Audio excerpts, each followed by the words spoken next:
ಅಣ್ಣ ಬಟ್ಟೆ ಸಿಗುತ್ತಾ? ಇದು ಬಟ್ಟೆ ಅಂಗಡಿ ಅಲ್ಲಪ್ಪ, ತರಕಾರಿ ಅಂಗಡಿ. ಹಣ್ಣಂಗ್ 1 kg ಟೊಮೆಟೊ ಕಟ್ಟ. ಅಣ್ಣ ಟೊಮೊಟೊ ಆಯ್ತಣ್ಣ, ಈರುಳ್ಳಿ ಆಲೂಗೆಡ್ಡೆ ಬೇಕಾಗಿತ್ತು.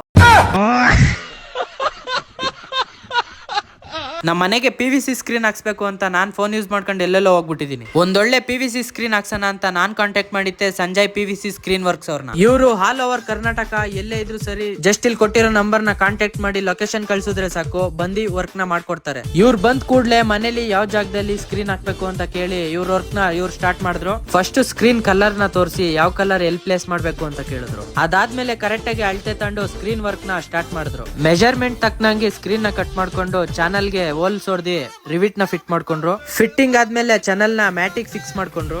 ಅದಾದ್ಮೇಲೆ ಥ್ರೆಡ್ ವರ್ಕ್ ನ ಸ್ಟಾರ್ಟ್ ಮಾಡಿದ್ರು. ಥ್ರೆಡ್ ವರ್ಕ್ ಆದ್ಮೇಲೆ ಡ್ರಿಲ್ಲಿಂಗ್ ಮಿಷಿನ್ ನ ತಗೊಂಡು ವಾಲ್ ನ ಕರೆಕ್ಟ್ ಸೈಜ್ ಗೆ ಡ್ರಿಲ್ ಮಾಡ್ಕೊಂಡ್ರು. ಫೈನಲ್ ಆಗಿ PVC ಮ್ಯಾಟ್ ನ ವಾಲ್ ಗೆ ಪರ್ಫೆಕ್ಟ್ ಆಗಿ ಫಿಟ್ ಮಾಡಿದ್ರು. ಈ ಸ್ಕ್ರೀನ್ ನ ನೀವು ಎಷ್ಟಕ್ಕೆ ಬೇಕೋ ಅಷ್ಟಕ್ಕೆ ಮೇಲ್ ಕೇಳ್ದಿ ಲಾಕ್ ಕೂಡ ಮಾಡ್ಕೊಬಹುದು. ಈ ಸ್ಕ್ರೀನ್ ನಿಮ್ಗೆ 10 ಕಲರ್ ಅಲ್ಲಿ ಅವೈಲೇಬಲ್ ಇರುತ್ತೆ. ನಿಮ್ ಮನೆ ವಾಲ್ ಕಲರ್ ಗೆ ಯಾವ ಕಲರ್ ಮ್ಯಾಚ್ ಆಗುತ್ತೋ ಆ ಕಲರ್ ನ ನೋಡಿ ಹಾಕೊಡ್ತಾರೆ. ಇದು ಮನೆಗೆ ಅಷ್ಟೇ ಅಲ್ಲ, hotel, dhaba, hospital, school, college, ದೇವಸ್ಥಾನ ಎಲ್ಲಾ ಕಡೆಗೂ ಯೂಸ್ ಮಾಡಬಹುದು. ಸೊ ಇನ್ನು ಯಾಕೆ ವೇಟ್ ಮಾಡ್ತಾ ಇದ್ದೀರಾ? ಈಗಲೇ ಕಾಂಟ್ಯಾಕ್ಟ್ ಮಾಡಿ ಸಂಜಯ್ PVC ಸ್ಕ್ರೀನ್ ವರ್ಕ್ಸ್.